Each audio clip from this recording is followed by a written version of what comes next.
Welcome to the debate. Today, we're really digging into something pretty fundamental in visual arts, how we compose shots, in film and photography. Right. The big question we're tackling, and I think it's a really interesting one, is this. Is the widely loved rule of thirds.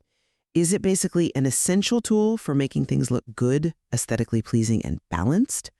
Or can sticking to it too closely actually hold back creativity, maybe even lead to work that feels a bit, predictable or even lopsided? So I'll be making the case that the rule of thirds is, a vital and effective guideline for strong compositions, a real cornerstone. Okay. And I'll be arguing that, while it's a useful starting point for sure, its rigid application can often hinder genuine creativity. And frankly, it just isn't enough on its own for truly compelling visual work.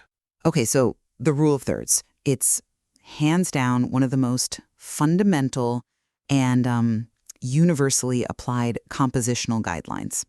You see it everywhere. Photography, filmmaking, at its core, it's really a beautifully simplified way to kind of tap into the concept of the golden ratio, that mathematical thing you see in nature and art that just feels harmonious to many people.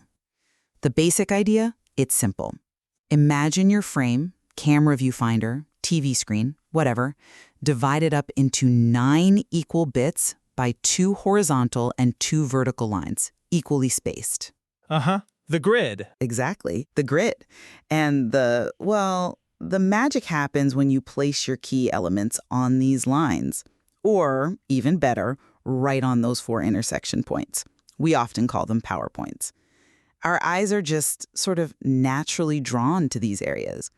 And by using them, you inherently create shots that feel visually appealing, they feel balanced, and deeply engaging. I mean, think about it. Centering a subject often feels quite static, doesn't it? Almost flat. Yeah, can do. Right. So by offsetting your subject using the rule of thirds, you achieve this dynamic visual equilibrium without needing perfect symmetry. And this doesn't just create more engaging compositions, it naturally helps guide the narrative flow. You can use that big empty space, the 2/3 of the frame where your main subject isn't, to convey really critical information about the environment, the scale, maybe even a character's, internal state. For instance, in a film, picture like a lone character looking out over a vast, empty desert. You place them on the right vertical line, right? Gazing into that expansive 2/3 of the frame on the left. That immediately emphasizes their solitude, the huge scale of the landscape. This isn't just theory. It's a widely recommended starting point for beginners precisely because it massively improves composition. And it's absolutely everywhere. Hollywood films, TV shows. It's there. It functions as, a handy rule of thumb. Something artists are usually encouraged to master before they even think about intentionally breaking it. It provides a really solid foundation for powerful visual storytelling. Okay, I get the appeal. I do. It's widely taught. It's accessible. It certainly has its place as a good starting point, like you said, for many people starting out. However, my concern, and this is where I really differ, is the potential for, over-reliance. When filmmakers and photographers stick too rigidly to the rule of thirds, it often leads to an entire body of work, an entire portfolio that, frankly, can become quite boring. Yeah, and creatively stifling. It creates this visual habit that is incredibly hard to break, It locks artists into a predictable pattern. And it's not just about predictability either. Simply placing a subject on one of those lauded intersection points, like it's so often taught, that can actually throw a photo way out of balance if other crucial factors aren't considered. And here's another thought. You can overlay that grid on almost any photo after the fact, right? Well, yeah, technically. So someone can just force through and claim, oh, look, I used the rule, even if the photographer never intentionally thought about it during the shot. Which makes me wonder if its perceived universality is sometimes just coincidental, rather than being actual proof of its compositional superiority. For me, true compositional mastery means moving beyond the rule of thirds. It requires opening up a much broader tool belt of techniques. Let's take the tool of space, for example. That's all about managing a subject's implied direction, their momentum within the frame. If you have a person, an animal, a car, anything with a clear front, it should generally be turned into the photo, looking or moving deeper into the scene, not, staring out of the frame. Right. Directional flow. Exactly. Ignoring that, even if your subject perfectly hits a PowerPoint, can, I think, completely ruin the image. It just disrupts the visual flow. And beyond that specific tool, think about others. Repeating patterns or strategically breaking those patterns, deliberately chopping the top of the frame to imply grandeur, like cutting off the very peak of a skyscraper to make it feel even taller, or creating meaningful depth with a really compelling foreground element, or using the powerful technique of juxtaposition, contrasting elements. All of these offer more varied, more nuanced, and often far more compelling aesthetic choices that really move beyond the limitations of just one single rule. I appreciate you bringing up the broader tool belt and the need for creativity. I really do. But I'd argue that the rule of thirds isn't just about creating a starting point. It genuinely helps create aesthetically pleasing and balanced shots. I mean, the argument isn't just theoretical. It's practically proven time and again to draw the eye to focal points and provide crucial context. Think about a really common scenario, like a sit-down interview. Okay? If you place your subject, the interviewee, on a cross-section of those vertical and horizontal lines, the resulting shot is almost universally seen as much better, much more pleasing than if they were just plunked dead center. Or, the material mentions taking something simple, like a lighthouse. By thoughtfully repositioning the camera, maybe just shifting slightly to align that lighthouse with the rule of thirds grid, you immediately elevate the framing. It's not about mindless, rigid placement. It's about a thoughtful application that subtly balances the shot, gives the viewer's eye a natural place to rest, and provides this visual harmony that a strictly centered subject often lacks. How then do you explain that consistent positive impact on how viewers perceive it when it is applied correctly? Okay, I see the appeal of that immediate, pleasing effect you're describing, but I just don't buy that it automatically guarantees balance or success. You ask how to explain the positive impact? Well, I'd counter, doesn't simply placing a subject on an intersection without considering its gaze or its implied movement sometimes actively disrupt that balance you're talking about? Disrupt? Yeah. My tool of space example highlights this perfectly, I think. If you position a person or an animal or a car and its front is turned out of the frame, imagine a race car facing away from the center of the shot. Even if its front wheel hits a PowerPoint perfectly, you would, in my view, completely ruin the entire photo. Ruin it? That seems strong. Well, maybe ruin is strong, but the visual flow is shattered, right? The narrative potential is weakened. The viewer's eye is inadvertently led out of the image instead of deeper into it. This shows pretty clearly, I think, that the rule of thirds, just by itself, isn't sufficient for achieving true balance and aesthetic appeal. Other factors, like the direction of the subject's attention or movement, are just as crucial, maybe even more so, than simply lining things up on the grid. It feels like a foundational flaw to suggest the rule inherently guarantees balance without considering these other elements. That's a fair point about the tool of space. And I absolutely agree that implied movement and direction are vital. But my concern then is this. How do you suggest a beginner, or anyone really, learn the rules before they break them if they aren't given a strong, reliable starting point like the rule of thirds? I truly believe it's not meant to be a creative straitjacket. It's intended as a solid foundation for strong composition. But conventional wisdom, and I think it's generally sound wisdom, is that you master the rule before you start breaking it. The old learn the rules like a pro. Exactly. So you can break them like an artist. Think of it like learning grammar before you write poetry. Once you truly understand its principles, then you gain the ability to intentionally and effectively deviate, to create powerful, specific effects.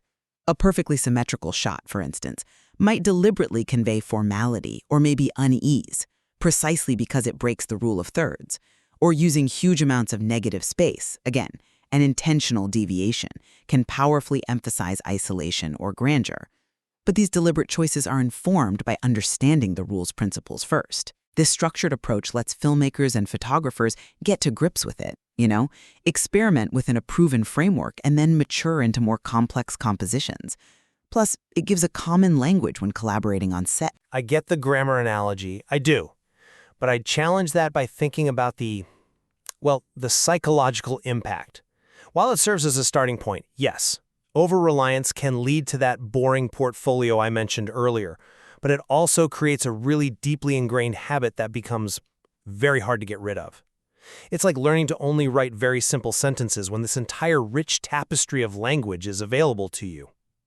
If every single shot adheres strictly to this one guideline, you risk predictability.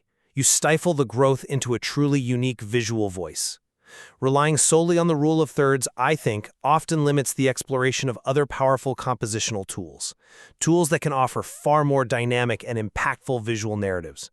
For example, utilizing repeating patterns can significantly raise the aesthetics of a photo. Think of, the natural undulating lines of hills, or the parallel grooves of tractor tracks in a field, or even similar shapes of trees mirroring clouds in a landscape. Right. Patterns add rhythm. Exactly. And then, even more powerfully, breaking those patterns can create incredibly compelling contrasts and focal points. Imagine a single vibrant yellow tulip standing out against a huge field of uniform red ones, or a person suddenly interrupting the strict vertical rhythm of trees in a deep forest. These techniques introduce tension, rhythm, a powerful sense of visual storytelling that goes way beyond simple grid alignment. They offer much richer creative avenues. Doesn't clinging too tightly to one rule, even if it's a good one, ultimately sort of shortchange the creative process? See, I'm not convinced it inherently shortchanges anything. Instead, I think it offers immense versatility. Its pervasive application, even in really advanced professional work, points to its enduring utility, not its limitation. It's not just about where you put the main subject either. Its usefulness extends to horizons. Aligning a horizon with the top or bottom horizontal line to emphasize, say, an expansive foreground or a really dramatic sky. In close-ups, placing a subject's eyes on those top intersection points, that's a universally effective technique for establishing an emotional connection, drawing the viewer right in. Even subtle things, like leading lines or architectural features, can be aligned with the grid to expertly guide the viewer's eye through the frame. And here's another crucial point. Its flexibility isn't just limited to when you're shooting, to pre-visualization. It can be applied post-production. You can use it in editing software, making it a powerful tool for refining existing footage or, correcting compositions that maybe didn't quite work out. The frequent and deliberate use of this technique in Hollywood and major TV productions, often so seamlessly integrated, you don't even notice it. That isn't coincidental. It's not just being force-fitted after the fact. It underscores its profound utility and impact on professional visual storytelling. It helps achieve both pleasing aesthetics and deep narrative engagement. It's really a testament to its effectiveness when used with intent. I guess I just come at it from a different angle. While its application is widespread, I have to reiterate my criticism that the rule of thirds is often, maybe unintentionally sometimes, but still effectively force-fitted onto images in retrospect. It suggests that its perceived ubiquity isn't always the result of a deliberate, conscious artistic choice made in the moment. It's just a convenient overlay we can apply later. I'd argue strongly that a more comprehensive approach, one that intelligently combines various compositional tools, often yields more compelling photos and films, work that feels richer and less formulaic. Consider a truly powerful image. It's rarely crafted by just one rule, is it? It's usually an interplay of elements. For instance, imagine combining meaningful depth with juxtaposition. A compelling foreground, maybe featuring vibrant green living plants, set sharply against an old, gnarled, dead tree in the middle ground. That creates a powerful life versus death narrative right there. Or think of an Arctic scene, where you have the repeating patterns of jagged cliffs, a substantial, meaningful foreground, like an ice sheet, and then the stunning reflection of a towering mountain in that very ice. These elements, depth, juxtaposition, repeating patterns, reflection, they offer a far richer, more nuanced, and emotionally resonant aesthetic than just adhering to a single rule ever could. This integrated approach, for me, fosters a deeper connection between the visual elements and the story being told. And that's where true compositional mastery really lies. It's about orchestrating a symphony of visual ideas, not just, playing a single note over and over. Well, I maintain the rule of thirds remains an invaluable, fundamental framework. It helps achieve visually appealing, balanced, and narratively engaging compositions. It provides a robust starting point, yes, but also a reliable guideline for both novice and experienced visual artists. It allows for effective communication and artistic expression when it's understood and applied with purpose. It doesn't restrict. I believe it empowers. And while I acknowledge the rule of thirds serves as a basic, accessible guide, I stand by my position that true mastery of composition and the fostering of genuine creativity really necessitates looking beyond its confines. Over-reliance can lead to predictable results, and it can limit the exploration of that richer, more dynamic tool belt of compositional techniques that often offer genuinely more compelling and nuanced visual narratives. So we've definitely explored the merits and the limitations of the rule of thirds today. It shows there are strong evidence-based arguments for different perspectives on its role in visual composition. The material clearly suggests that, while it's undoubtedly a fundamental tool, there's certainly a vast and exciting landscape of compositional techniques out there to discover and understand beyond just this one rule.